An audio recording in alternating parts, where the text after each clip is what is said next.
और बाबूराव तीनों अपनी 20s में थे और एक ही कंपनी में काम करते थे। राजू महीने के 50,000 कमाता था, श्याम 30,000 और बाबूराव की सैलरी बस 20,000 रुपए थी। राजू जो इन तीनों में सबसे ज्यादा कमाता था वो अपनी कमाई का 1 रुपया भी इन्वेस्ट नहीं करता था, क्योंकि उसे लगता था कि जितना वो अब कमा रहा है वो फ्यूचर में भी उतना ही कमाएगा, तो पैसे इन्वेस्ट करने का क्या फायदा। पर श्याम जो राजू से थोड़ा कम कमाता था वो अपनी इनकम का कुछ हिस्सा गोल्ड में इन्वेस्ट करता था, ताकि भविष्य में अगर गोल्ड के दाम बढ़े तो उससे उसको भी कुछ फायदा हो सके। इन तीनों में बाबूराव जो कि सबसे कम कमाता था, वो अपने सारे खर्चों के बाद भी हर महीने 2,000 रुपए बचाता और उसे शेयर मार्केट में लगा देता। फिर कई साल ऐसे ही बीत गए। तीनों का सेम वही रूटीन था जो पहले से चलता आ रहा था। अब 30 साल बीत जाने के बाद उनकी लाइफ में अब कुछ बड़े बदलाव आने लगे।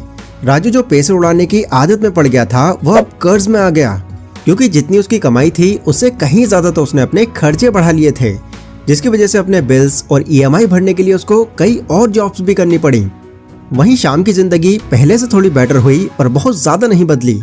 उसने सोचा था कि गोल्ड में पैसे इन्वेस्ट किए हुए उसे कुछ मुनाफा देंगे, लेकिन ऐसा हुआ नहीं, क्योंकि इन्फ्लेशन की वजह से उस पर सालाना उसे 2.5% रेट का इंटरेस्ट मिला, जो कि बहुत कम था। इसीलिए श्याम के लिए वहां पर पैसे लगाना या फिर ना लगाना एक ही बराबर था। राजू और श्याम दोनों एक दूसरे के हालात को बहुत अच्छे से जानते थे, लेकिन उन्हें बाबूराव के बारे में कुछ नहीं पता चला, क्योंकि बाबूराव कुछ ही टाइम पहले अपनी जॉब छोड़ चुका था। राजू और श्याम को लगता था कि बाबूराव तो हमसे भी कम कमाता था, उसकी हालत तो अब बस से बदतर हो गई होगी।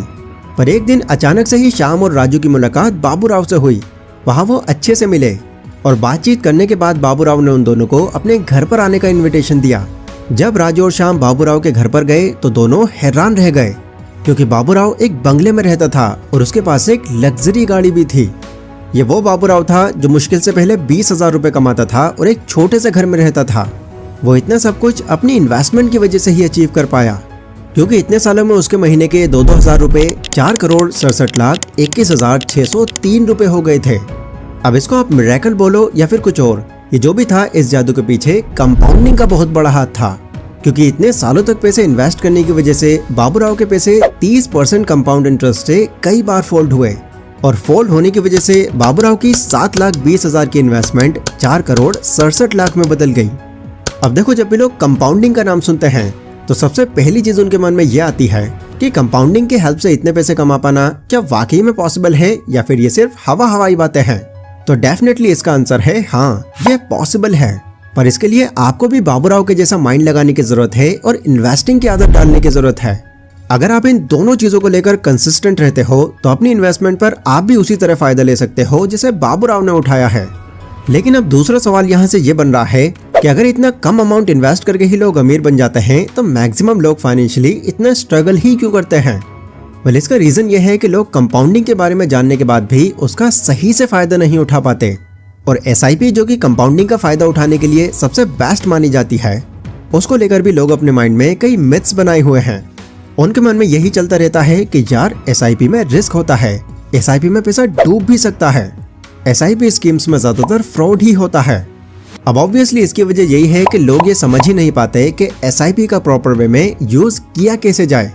तो अगर ये मिथ्स आपके माइंड में भी घूमते हैं तो चलिए आज की इस वीडियो में इन्हीं मिथ्स को ब्रेक करते हैं और जानते हैं कि कैसे आप सिर्फ थोड़ी थोड़ी इन्वेस्टमेंट करके ही लाखों तक पहुंच सकते हैं। ये वीडियो बेसिकली एक स्टोरी फॉर्म में होगी और इसी स्टोरी के थ्रू आपको बहुत आसानी से SIP के बारे में लगभग सब कुछ पता चल जाएगा। So let's begin.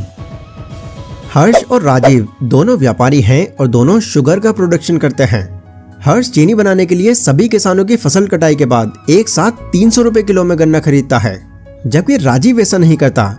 वो सभी किसानों को एक जगह पर बुलाकर उनसे एक साथ गन्ना खरीदने के बजाय 10 अलग अलग किसानों से बात करता है, और जहां उसकी थोड़ी सी भी बात फायदे में बनती है वो वहां से खरीद लेता है। जैसे किसी से वो 250 रुपए में गन्ना खरीदता है, किसी से 240 में, तो किसी से 300 रुपए तक में भी। अलग अलग लोगों से खरीदने की वजह से ऑन एन एवरेज वो गन्ना खरीदने में 275 रुपए खर्च करता है, जिससे उसे गन्ने की खरीदारी पर 25 रुपए बचते हैं, मतलब 25 रुपए का उसका फायदा होता है। तो यहाँ हमने समझा कि हर्ष और राजीव दोनों एक ही काम करते हैं, शुगर प्रोडक्शन का, लेकिन गन्ने को 2 अलग अलग तरीकों से खरीदने की वजह से राजीव को हर्ष से थोड़ा सा ज्यादा प्रॉफिट होता है। अब राजीव जिस तरह से गन्ना खरीदता है, थोड़ी बहुत SIP भी इसी कॉन्सेप्ट पर काम करती है, मतलब एक साथ लमसम अमाउंट इन्वेस्ट न करके अलग अलग पार्ट्स में इन्वेस्ट करना। एक प्रैक्टिकल एग्जांपल लेकर बोले तो मान लेते हैं हर्ष और Rajiv Axis small cap fund direct growth के म्यूचुअल फंड में 3 साल के लिए 36.52% के एनुअल इंटरेस्ट पर पैसे इन्वेस्ट करते हैं, जिसमें हर्ष वो म्यूचुअल फंड में एक बार में 36 के 36,000 इन्वेस्ट कर देता है, जबकि राजीव हर महीने 2,000 रुपए की SIP उसी म्यूचुअल फंड में शुरू करता है और सेम वो भी 3 सालों के लिए 36,000 रुपए ही इन्वेस्ट करता है। अब 3 साल बाद म्यूचुअल फंड की मैच्योरिटी पूरी होती है, तो जहां हर्ष को उसकी इन्वेस्टमेंट पर लगभग 90,000 रुपए मिलते हैं, वहीं राजीव को SIP करने के लिए 98 से 98,500 रुपए मिलते हैं। मतलब SIP की वजह से हर्ष को लगभग 8,000 रुपए का फायदा होता है। इसीलिए म्यूचुअल फंड में इन्वेस्ट करने के लिए SIP लोगों की पहली पसंद होती है। वैसे अगर आप भी SIP शुरू करने में इंटरेस्टेड हैं, तो इसके लिए मैं आपको एक ऐप सजेस्ट करूंगा, दैट इज पेटीएम मनी, क्योंकि पेटीएम मनी इंडिया के top leading online trading platforms में से एक है। और सबसे अच्छी बात यहाँ पर यह है कि यहाँ पर आप अपना बिल्कुल फ्री में डीमेट अकाउंट खोल सकते हैं and stocks, mutual funds, bonds and FTF जैसी कई अलग अलग जगहों पर इन्वेस्ट कर सकते हैं। इसकी एक और खास बात यह है कि इसमें इन्वेस्ट करने पर आपको कोई इन्वेस्टमेंट फीस भी नहीं देनी पड़ती और ना ही इसमें किसी तरह के कोई हिडन ब्रोकरेज चार्जेस हैं। ओवरऑल आप ये समझ सकते हैं कि इन्वेस्टिंग के मामले में पेटीएम मनी एक बेस्ट ऑप्शन है, पर ध्यान रहे कि यहाँ पर ये फ्री डीमेट अकाउंट ओपनिंग का ऑफर लिमिटेड टाइम के लिए है। तो डिस्क्रिप्शन में दिए गए लिंक पर क्लिक करके आज ही अपना फ्री डीमेट अकाउंट ओपन करो और अपनी इन्वेस्टिंग की जर्नी स्टार्ट कर दो। अब हम समझ चुके हैं कि SIP क्या होती है और हम कैसे SIP शुरू कर सकते हैं। तो चलिए अब हम कुछ उन सवालों से डील करते हैं जो SIP शुरू करने से पहले लोगों के अक्सर माइंड में आते हैं। नंबर 1, आखिर कितने रुपए से SIP शुरू करें? वेल देखो, आप कितने रुपए से SIP शुरू करते हैं ये पूरी तरह से आप ही के ऊपर है। अगर आप चाहो तो आप 2-3 हज़ार रुपए से भी शुरू कर सकते हो, पर अगर आपको रिस्क लेने में डर लग रहा है तो शुरुआत में आप 1000 या फिर 500 रुपए से भी शुरू कर सकते हो। नंबर 2, SIP करने के बाद अगर कभी मेरे पास पैसे ना हुए तो मान लो आपने 500 रुपए से SIP शुरू कर दी और 4 से 5 महीने तक आपने इसमें कंसिस्टेंसी से इन्वेस्ट किया, लेकिन अब किसी दिक्कत की वजह से आप पैसे इन्वेस्ट कर ही नहीं पा रहे, तो देखो यहाँ पर कोई प्रॉब्लम नहीं है। उस टाइम पर आप SIP को बीच में बंद कर सकते हैं और फिर जब भी आप कंफर्टेबल हो आप उसको वापस से शुरू कर सकते हैं। नंबर 3, SIP शुरू करने का तरीका क्या है? तो इसके लिए आप किसी ट्रेडिंग एप्लीकेशन का यूज कर सकते हैं, जैसे अभी मैंने पेटीएम मनी आपको बताया था। उस प्लेटफॉर्म पर जाकर आप डायरेक्टली SIP शुरू कर सकते हैं। अब SIP स्टार्ट करने से पहले आपके लिए कुछ की पॉइंट्स भी हैं जिनका ध्यान रखना बहुत जरूरी है, जैसे consider your financial goals. SIP शुरू करने से पहले आपके लिए ये समझना बहुत जरूरी है कि SIP में इन्वेस्ट करके आप 2-3 सालों में तो अमीर नहीं बन जाएंगे, क्योंकि SIP एक लॉन्ग टर्म गेम है और इस गेम को जीतने के लिए आपको इसे लंबा खेलना होगा। मतलब अच्छे रिजल्ट्स पाने के लिए कम से कम आपको यहाँ पर 5 से 10 साल का टाइम तो देना ही पड़ेगा, और बहुत ज्यादा अच्छे रिजल्ट्स देखने हैं तो 5-10 साल बाद जब वो SIP पूरी हो जाए तो वहीं से किसी और ज्यादा प्रॉफिट वाली SIP पकड़ लो। अब यहाँ अगर आप ये चीज कॉन्टिन्यूसली 15-20 सालों तक करते हो तो यहाँ पर आप कंपाउंडिंग की इस पावर को देखकर हैरान हो जाओगे। तो SIP शुरू करने से पहले ही आपको ये सोचना जरूरी है कि आपको जल्दी पैसे कमाने हैं या फिर लंबा खेलना है।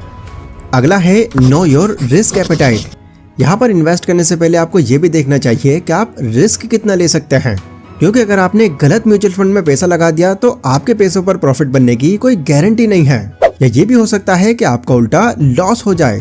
इसीलिए SIP शुरू करने से पहले ही आप ये कैलकुलेट करके चलो कि आप रिस्क कितना ले सकते हो। जैसे मान लो आप महीने के 20,000 रुपए कमाते हो और आपका सारा खर्चा 15,000 में कवर हो जाता है। इसमें आपके लिए यह ऑप्शन है कि आप चाहे तो SIP की शुरुआत 2,000 रुपए से कर सकते हैं। इससे साल भर में आपके 24,000 रुपए इन्वेस्ट हो जाएंगे। लेकिन अगर आपका रिस्क एपेटाइट कम है तो आपको 1000 या फिर 500 रुपए को ही कंसिडर करना चाहिए। इस तरह से कैलकुलेटेड रिस्क लेकर आप खुद को फ्यूचर के नुकसान होने से भी बहुत इजीली बचा सकते हैं। गाइस, अगर आप इस वीडियो के आखिर तक पहुंच चुके हैं तो कांग्रेचुलेशंस, आप भी उन चुनिंदा लोगों में से हैं जिनका एक लर्निंग माइंडसेट है। बस इसी तरह पूरे फोकस के साथ चीजें सीखते रहो और अपने आप को इतना कैपेबल बना लो कि लाइफ टाइम आपको किसी के अंडर मेहनत न करनी पड़े। ये वीडियो अगर आपको पसंद आई हो तो इसको लाइक जरूर करें एंड डिस्क्रिप्शन में पेटीएम मनी ऐप का लिंक है। आज ही अपना फ्री डीमेट अकाउंट ओपन करके अपनी इन्वेस्टिंग की जर्नी शुरू कर दो। तो मैं मिलता हूँ अपनी अगली वीडियो में, तब तक के लिए stay safe, stay healthy, take care.